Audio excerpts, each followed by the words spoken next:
So before COVID, we never thought there is something called affordable luxury. Everything either was luxurious or it was affordable. Affordability is definitely an issue, and a big one at that. The affordable segment anyway did not have a choice, and the ultra luxury segment, the home loan rates did not matter much. So there is no question of prices being correcting to meet the expectations of the buyer. Prices have grown by more than 100% since income have not increased as much. Would it lead to some sort of an affordability issue going forward?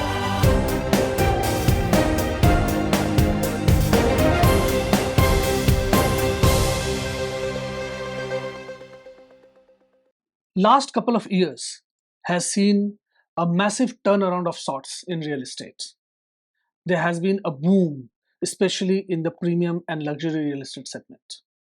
And that had its own impact on the mid segment and the affordable segment as well. Prices have grown by more than 100% in some of the cities. And on an average, we have noticed that prices have gone up by 70 to 80% over the last 2 years. So prices of property doubling in 3 years is a significant development. While this is a good news for the category, for the industry as such, and it indicates to the healthy state that the industry is in, but at the same point of time, since income have not increased as much, would it lead to some sort of an affordability issue going forward? And that's exactly the point that we want to discuss today.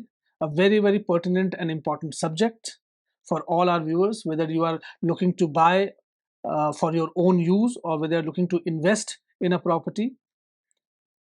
Pricing and price inflation is something which concerns all of us. So we'll discuss this, we'll try to decode it for you. What does it really mean? And is there a crisis that is looming around? And what can you expect as a consumer of real estate? Namaskar, I'm Prasoon Kumar and you're watching this new episode of The Property Show on MBTV, world's largest YouTube real estate channel. To discuss this topic today, we have got a stellar set of panel. I'll start with our guest in the studio, Ms. Kuntal Vyas Agarwal, who's founder and design head of Resaiki Interiors and Architecture Design Studio, based out of Noida. We have got Mr. Kunal Behrani, who's Chief Operating Officer of the Unity Group, based out of Delhi. We have got Mr. Jash Panchamia, who's promoter of Suraksha Smart City in Mumbai.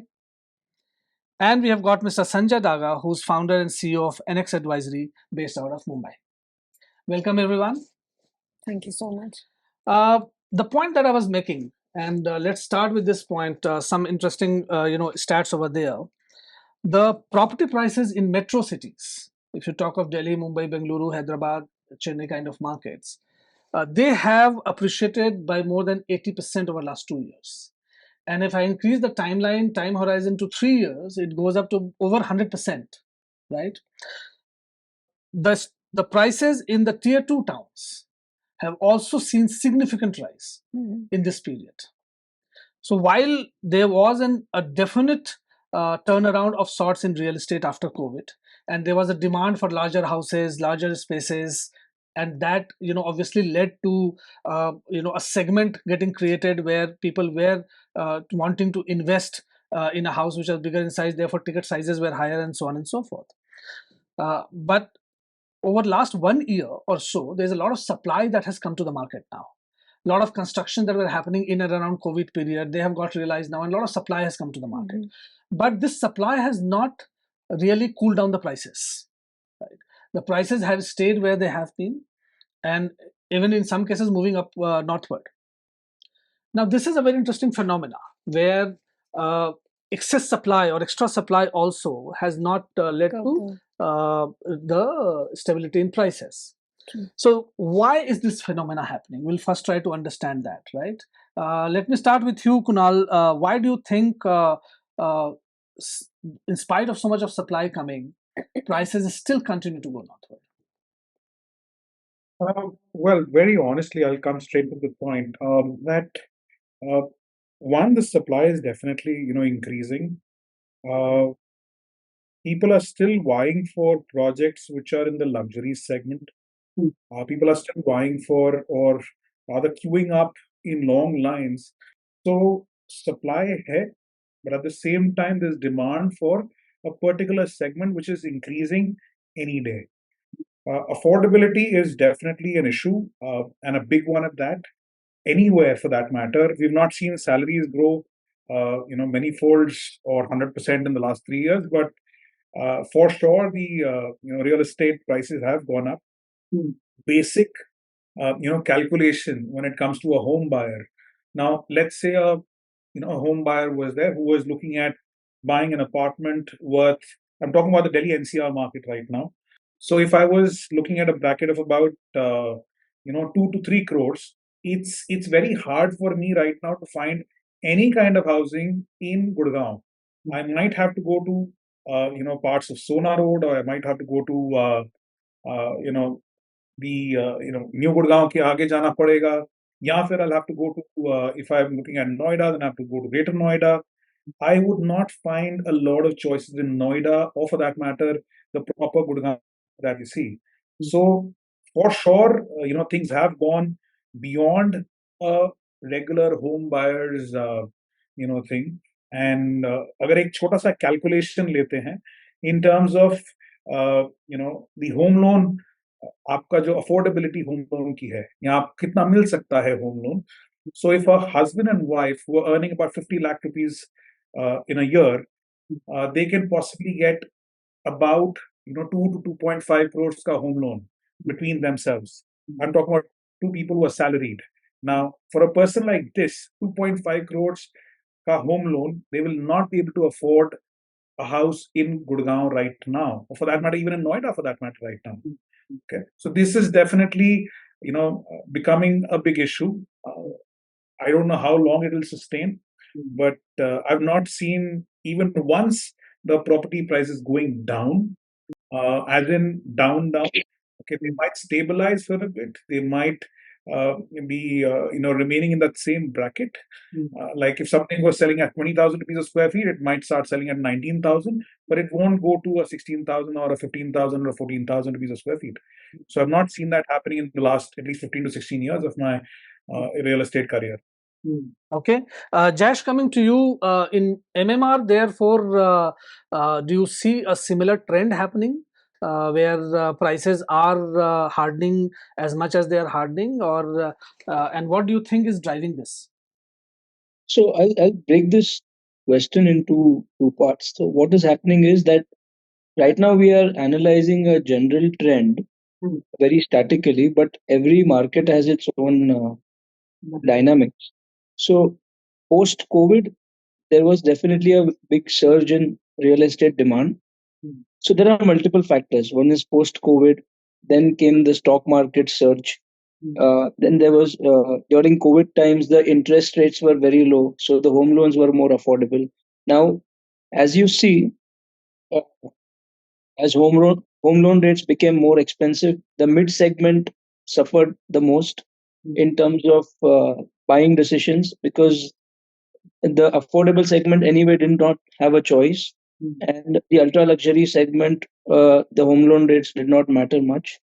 But so these are some factors. Then adding on to this, when the GST on real estate was made 5% for above 45 lakhs and 1% below 45 lakh consideration values, the input credit was removed because it was under the composite scheme. So now what happens? Consumer feels that the cost has reduced because earlier it was 12% and now it's 5% GST. But what the consumer does not understand is that the input credit has gone. So that 18% of input in raw materials that goes from the developer is a straight cost. And over and above that, there is 5%. So, and the way the raw material cost has moved post COVID, what steel, largely we talk about steel and cement, because that comprises of almost 70% of the cost of any construction. So that what we used to purchase at 30 35 rupees has gone up, had touched even 80 rupees at its peak, and today it's hovering around 50-55 rupees. So there are multiple factors which are adding on, and it's not very easy to reduce prices just because the supply is increasing, because there are so many factors adding on to the whole complexity. Okay. Sanjay, building on that point, there's also a proposition that is being put on the table which says that, listen, a lot of these markets, the price discovery had not really happened, right? Which means that while real estate was growing, the real price discovery that should have happened for a metropolitan city of the world's largest growing economy and the fourth largest economy, etc., it was due, right? And therefore, a lot of this price discovery, which Kunal was mentioning, that prices have moved, say, from 7,000 rupees to 20,000 rupees and not likely to come back, and so on and so forth, was also a part of price discovery that was due, right? Do you agree with this view, or do you think that this price inflation ultimately is going to hurt the industry? So, to agree with what Josh said, the cost, and there is no cost control on our side, the developer side. Basically, if you ask, the costs are going up day by day, day by day. So there is no question of prices being correcting to meet the expectations of the buyer. Generally, what I see the trend in the last 6 months, specifically in the MMR, it is getting just consolidated. Uh, we don't expect the prices to get corrected. Of course, the premium benefits, etc., etc., all of those have been withdrawn now, and we don't see those coming back soon. Now, even the ready reckoner rates in Bombay specifically has gone up, and all the premiums are linked to the ready reckoner rates. So, if you ask me, if the cost control which is required in terms of in which is the main factor in terms of discovering the price, which is not in the hands of the developer anymore, because the premiums, the construction cost, all this is now being has to stabilize first in terms of having a price discovery. More so, this infrastructure, which is the first and the foremost requirement, is taking shape across all major metros. So the affordability factor, which Kunal was mentioning about in terms of Gurgaon or Noida, the affordability, because people try to get into the distances to get the prices to get the apartments at an affordable price, becomes unaffordable because of the infrastructure and the outreach. So the discovery of the pricing will depend majorly in terms of the how the infrastructure is being there in the remote locations, and how the outreach to those locations is being made available to the general public, and how they can get connected to the motherland. So I totally agree with you in terms of the price discovery is not being made available as such today. It's going to happen. It's a phenomenon which is going to take some more time, and which will happen with the further time being spent on this in terms of the demand and supply, and in terms of the infrastructure being in place. Okay. Kuntal, tell me, when you're looking at it from a project design or a program design point of view, um, how much of the design work that you are doing is really uh, for luxury houses or premium houses, and how much of this input cost really becoming a factor in the demand for designs? Prasun, let me go back one step, and we'll start from what happened post COVID. So before COVID, we never thought there is something called affordable luxury. Everything either was luxurious or it was affordable. But there has been a gradual trend where there is these affordable housing setups have introduced luxury as an element in their palette. Okay. One is this. The other is earlier I remember particularly working with many builders where we used to be getting a brief as to sample flat acha bana do. Now the intent is just not sample flat. It's about project the project, the elevations, the clubhouses, the amenities, and once you have one builder doing so, so it's like a race. Everybody wants to have that in their what do you call it, projects. And now when they are providing more than just an apartment, then the prices are So basically it's that type of a relation there. You're providing more, and then the affordability is getting a task. Okay. So I think that is where the thing is. All right, Kunal, see, the point that was being made, which was about, yes, price discovery, and therefore is it, of course, now truly becoming a reality if you have to buy a decently sized uh, uh, apartment or a house in major metros, whether it's NCR, whether it's MMR, whether it's Bengaluru, Hyderabad, wherever, right? It seems that 3 crores and above is fast becoming a new normal everywhere. Absolutely. Across. And the mid segment consumer, which is the largest belly of consumers in real estate, is kind of getting pushed out of the city. And in MMR, for example, you can't even buy in Kharghar and these areas. Now you have to go to Ural and other places really to look for something that fits your budget. Everything is is kind of becoming Mumbai in a way, right? And similar thing is happening in NCR, where Noida has become as costly as Gurugram. In a way, right? And that old classification of Gurugram and Noida being two different, asset classes and markets is all blurred. Yes, and gone, right? Now, this phenomena taking shape city after city in every city. Where does this live?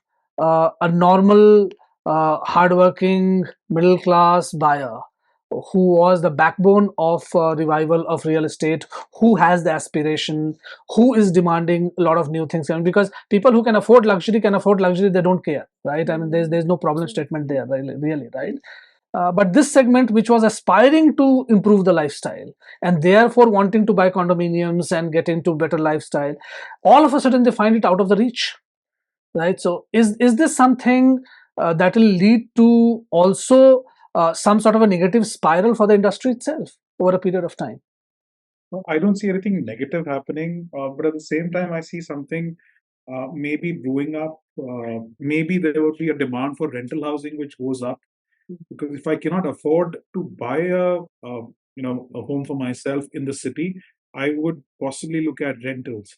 The rental yields in Delhi, especially, or Delhi NCR, especially, still range between about 1.5 to about 3%. Unlike Bombay, I would say possibly. I don't know exactly how Bombay fares in the rental yield. No, I think the micro markets of South Mumbai or some of the areas around Parel and all, and as well as the Golf Course Road in Gurugram or some areas of Bengaluru, they behave quite similar in terms of rental yields, and they are way beyond 4-5%. Sorry to interfere. Bombay rentals are booming up because of the redevelopment being. That's also one of the factors, yes, and I will come to that, of course. Because of the major city getting under redevelopment, the rentals are shooting up like anything. No, sure, absolutely. We'll touch upon that. Yes, Kunal.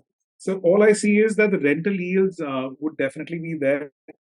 People would be looking at rental, apartments, and I wouldn't be surprised if the government tomorrow comes out with a scheme and says that why don't you look at this model and develop the entire project on a rental basis rather than doing something which is on a pure buy and sell basis kind of a thing. Okay, so Jash, where do you see this going then? Someone who is a mid-segment buyer with a budget of 1.5 crore to 3 crore kind of thing, where will that buyer go?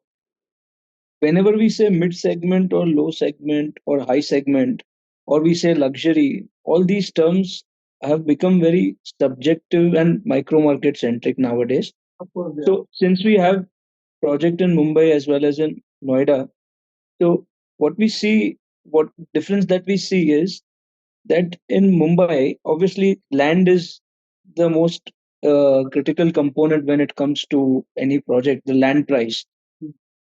But when it comes to NCR, there is plenty of land that is there.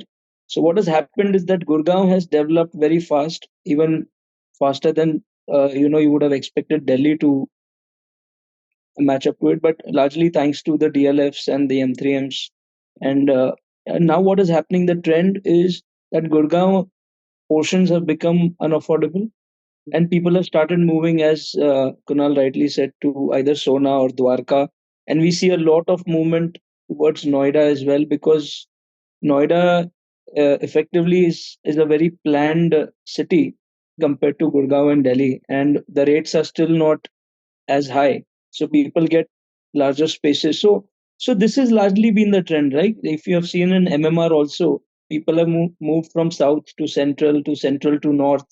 So when you have expanding families, the market value in South Mumbai is very high. So you could probably buy 2 or 3 apartments after selling that unit in central Mumbai or North Mumbai. So that is how it drives the demand to these places. And importantly, now is that people don't mind moving also because the infrastructure development in the last 8 to 10 years has been immense. So now that connectivity issue, once it is resolved, and another 3 to 5 years into it, I think that movement is a very smooth transition and a good decision to make for people. Okay. Since you made the point of Mumbai moving up north, now it's likely to expand towards east as well. So, Sanjay, the question is, with Navi Mumbai airport coming, areas in and around, is that going to provide some sort of a breather? Are we talking about projects coming over there which will be far more affordable in and around, or do we see similar trend catching up there as well? It's the similar trend, Prasanna, where we already see the prices ranging in the carpet range of almost 25,000 rupees a square foot.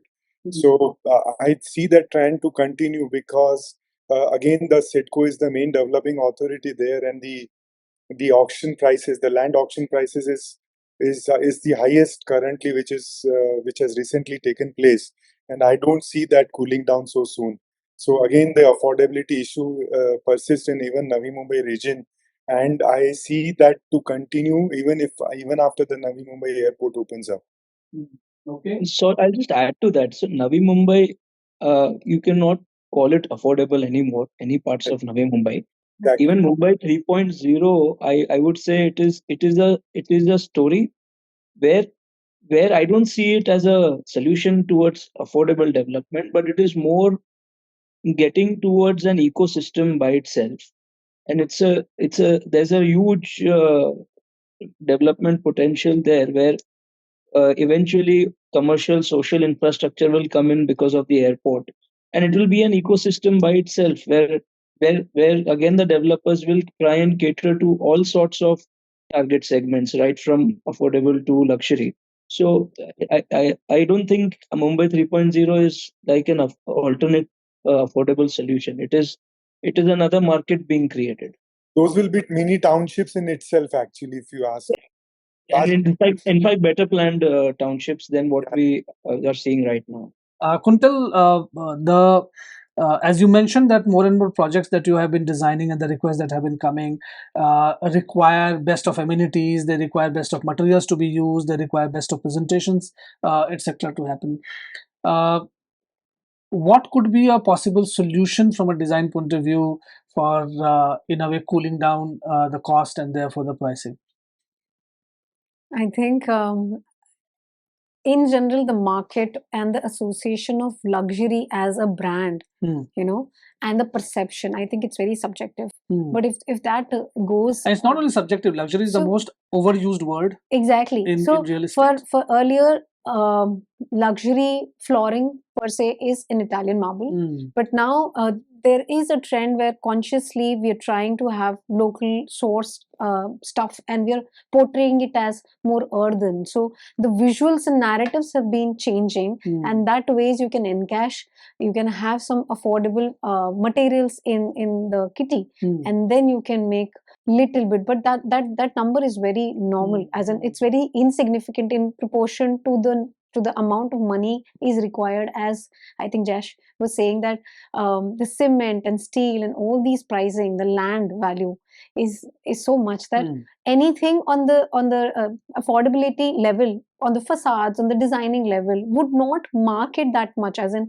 the change in the pricing won't be that significant, is what my submission is to So the project. what you mentioned brings me to this this point of sustainable development, Yes, right? And that has gone that has way, yes, become yes, a big interesting. buzzword in real estate. Yeah, Sustainability and we're sustainable flaunting it development. and we're telling it in our portfolios too, that we're doing And sustainable. data suggests us that sustainable construction is 40% costlier than a conventional construction, right? And we are talking about conventional construction being non-affordable at this point of There time. are two narratives to it. One is the affordability of the material and the construction style. There are two different elements leg to it. So construction style is of course very expensive, but when you talk about the material usage, of course that is phenomenally lesser in prices. Okay. Yes. All right. Jash, has the time come, therefore, for MADA to think of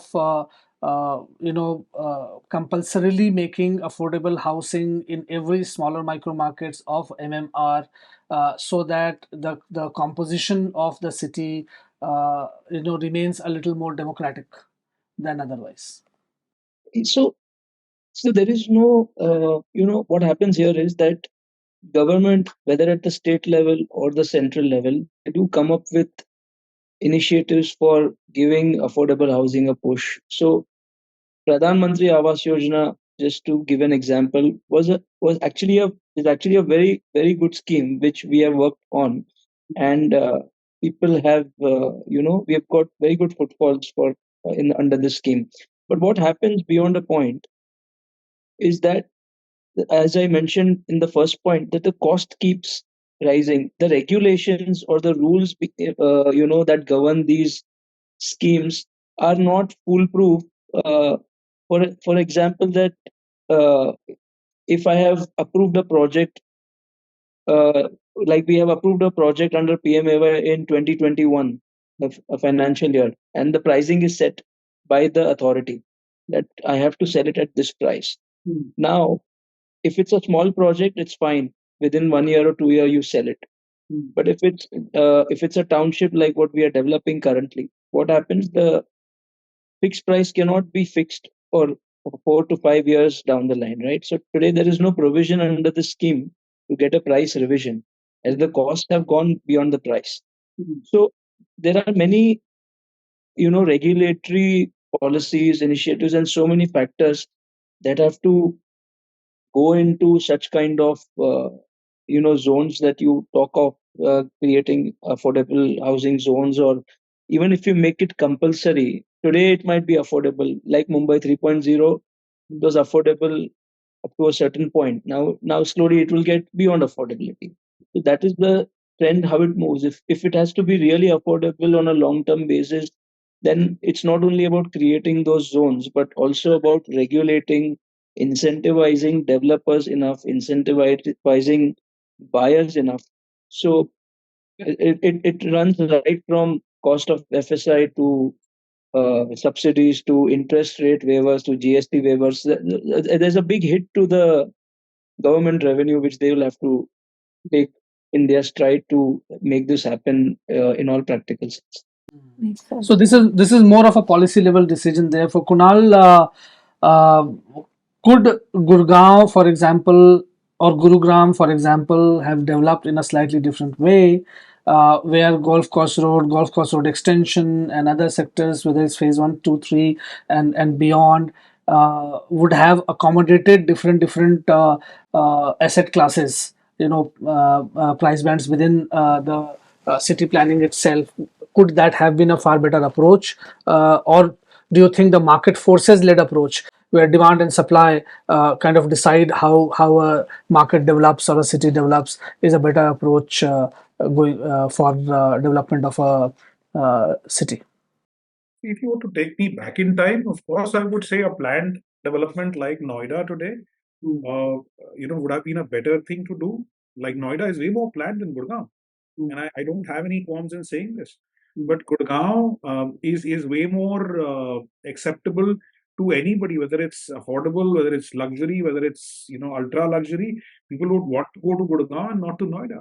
But at the same time, so Gurgaon has actually developed on terms of on terms of demand and supply. So Golf Course Road, we have seen Golf Course Road, the apartments right now which are selling for 60 crores being sold for 1.5 crores like 20 years back. So this is it's not like they were not being sold for they were being sold for 60 crores at that point of time. So Gurgaon has definitely given us this thing that demand, supply, and the way things go, micro markets have developed in that manner. Today, if you look at Dwarka Expressway for that matter, pricing has gone up, many folds. We hear of launches happening at 30,000 rupees a square feet on Dwarka Expressway. Now, if you actually ask me, is it practical? Maybe. Personally, I don't think so. But 30,000 rupees, maybe they're able to sell the projects. If you see it otherwise, it's not practical. Sanjay ji is giving a huge smile on this one, but I can tell you something. It's if you were to go on Dwarka Expressway right now, and people might troll me on this one, but I still have this thing that Dwarka Expressway after 6:30, 7 o'clock in the evening, I still find it not very crowded. It is still very it's lonely out there. It's still lonely out there. And to add to what Kunal is saying, that is the difference between NCR and MMR. What happens in NCR, the prices are moving crazily currently. Yeah. There's a big difference here. What happens in NCR, the registry or the sale agreement registry happens post OC. Yeah. So whatever sale is being driving is an investor driven sale in NCR. Whereas in Mumbai, since after 10% payment, the registry is compulsory. So there is no investor market as such as big as what you have in NCR. NCR traditionally Mumbai has been a stock market, investing city, whereas NCR has always been a real estate return industry. So all these bubbling prices of Dwarka or Yamuna on all these places where people have sold it on stories, and there is a lot of trading that happens, which does not happen in Mumbai. So all these factors are big in adding on to the price, but the end user is coming only after OC or near to the OC. That is the big difference between these two markets. My only problem is when we say a bubble has to burst sometimes. Yeah, so that's not, it's not bursting right now. Bursting. So, sorry, Kunalji, sorry, the smile came because similar to your example, in MMR, the Borivali is currently fetching a price of 45,000-50,000. Which a couple of years back, the Worli used to get that price actually. Okay. but I think that is thanks to Oberoi. This is maybe you're talking about carpet area pricing in Worli, or for that matter Borivali. I'm talking about super area pricing in Dwarka Expressway. I think, to be also fair, Kunal, it's also a matter of development of a particular locality in a sense. Once 3-4 projects get delivered there, people start staying. You'll see a lot more crowd happening there. You'll see retail coming over there. You'll see a lot more amenities, and it happens, right? Greater Noida till about 5 years ago or a decade ago used to be absolutely kind of a ghost city. Right, but today, because of Yamuna Expressway and Jewar Airport coming, there's a lot of buzz happening. There's a lot of traffic happening. So it's also a kind of a matter of which stage of development a particular locality is in at any point of time. But point well taken. The thing is, the pricing on one hand, if you see, it looks like a bubble being built, and somewhere it will lead to a crisis. On the other hand, if you see, it also could be seen as the price discovery in Indian market, which had not happened. Real estate is still not an industry. The price discovery had not happened in a very organized manner in this market. And thanks to post 21 euphoria around recovery of economy and everything else, somewhere that exercise has begun. Right, and rightly so. Cities have to discover their own pricing and stay there. Right, and so we have also seen one more trend, and I'll come to you, Kuntal. We have also seen one more trend, which is while immediately post COVID, we saw the demand for larger spaces going up, right? One extra bedroom, one extra balcony, and so on and so forth. That was very much in demand. Now, because of this affordability issue, now we see consumer preferences changing back. Right now, people are preferring, while they want 3 bedrooms, okay, but they are willing to sacrifice the size, the super area or the carpet area of the apartment, and willing to settle for smaller bedrooms and smaller rooms and so on and so forth, and smaller balconies, because they cannot afford the big ones. So that's also a phenomena that is being seen very recently, right? So from a that is more to do with the mid segment. The ultra luxury segment, it doesn't matter much, and the affordability segment, they are bound to stick to the ticket price issue. No, that's true, Jash, and that was the point, right? It is the mid segment which was becoming aspirational, which was driving, a lot of demand of larger spaces, larger housing, and so on and so forth, which seems to be, kind of going in a slightly reverse direction right now, and which is why the entire affordability issue as a topic. But this is smaller sizes, but yet wanting to have maybe same number of bedrooms in that smaller size, accommodated, etc. Do you see this trend kind of coming to you as a brief in design?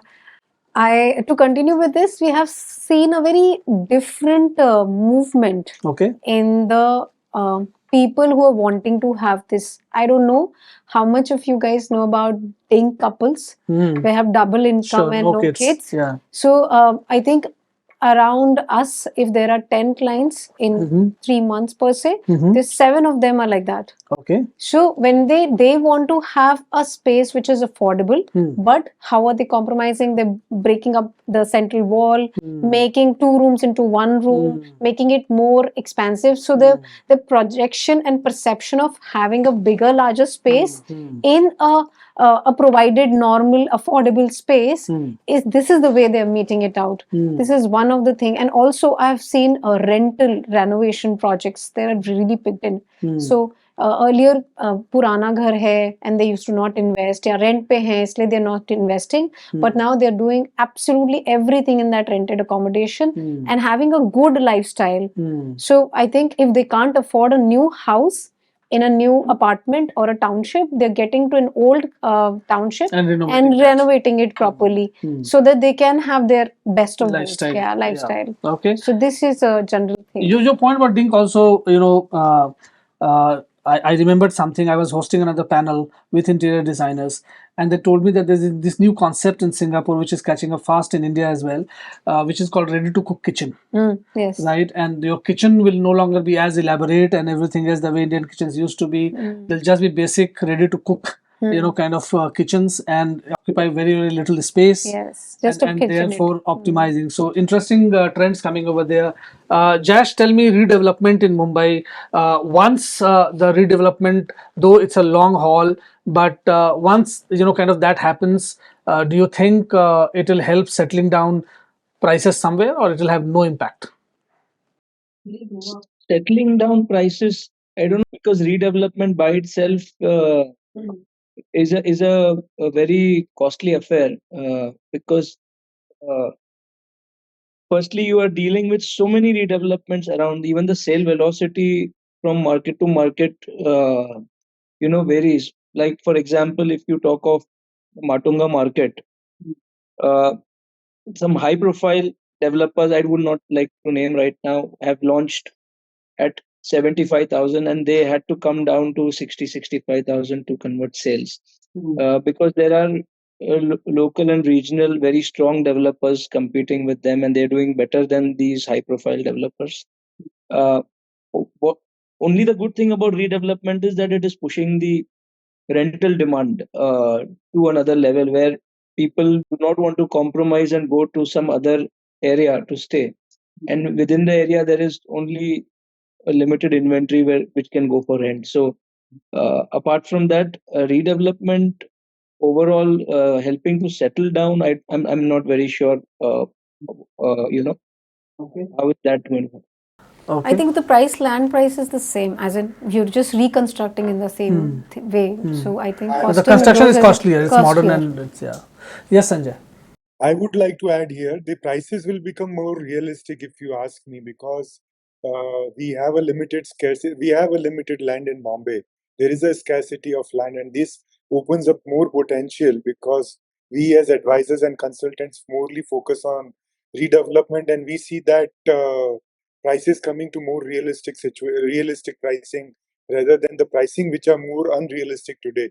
Taking the example from what just said, okay, that's selling at 75,000 and then coming to the realistic pricing of 65,000, that correction in terms of coming to a realistic pricing will happen across all micro markets slowly and gradually.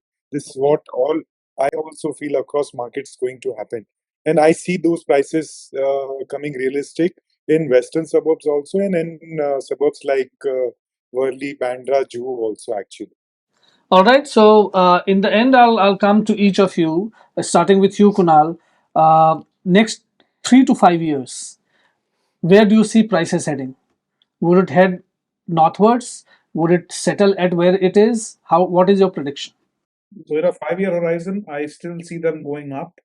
I don't see them going 100% up like in the last 3 years, but for sure, a year-on-year increase of about 15 to 18% is something which I definitely see happening.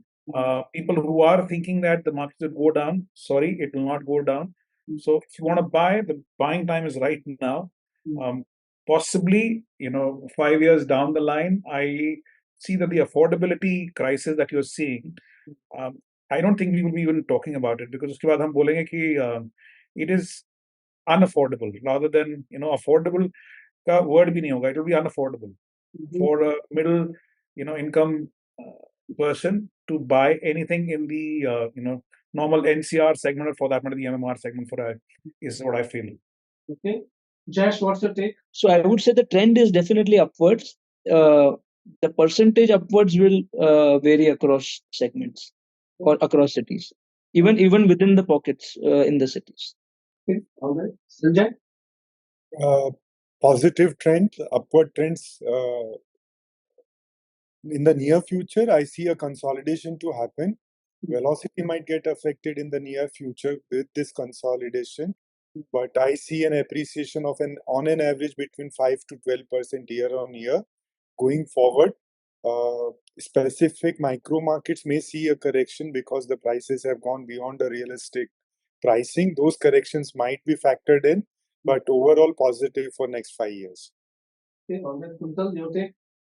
I think so. There are these projects that in Gurgaon, so we say low budget, and the Gurgaon projects are called no budget. So I don't see anywhere going down or on a stable note also. So I think it's going to be steep, steady. All right. So That's very interesting. So from low budget to no budget, No right? budget. When there's no limitation to budget. Yes, two budgets. Well, that's the story that's emerging from Indian real estate market across cities now, where prices are expected to go up only. And as they say, every time is a good time to invest in real estate. So if you want to invest in real estate in any of the cities, the time is now, because even for luxury housing, there's enough headroom for ROIs to come. Yes. With that message, thank you very much for watching this episode of the Property Show. Keep watching MBTV and don't forget to like, share, and comment.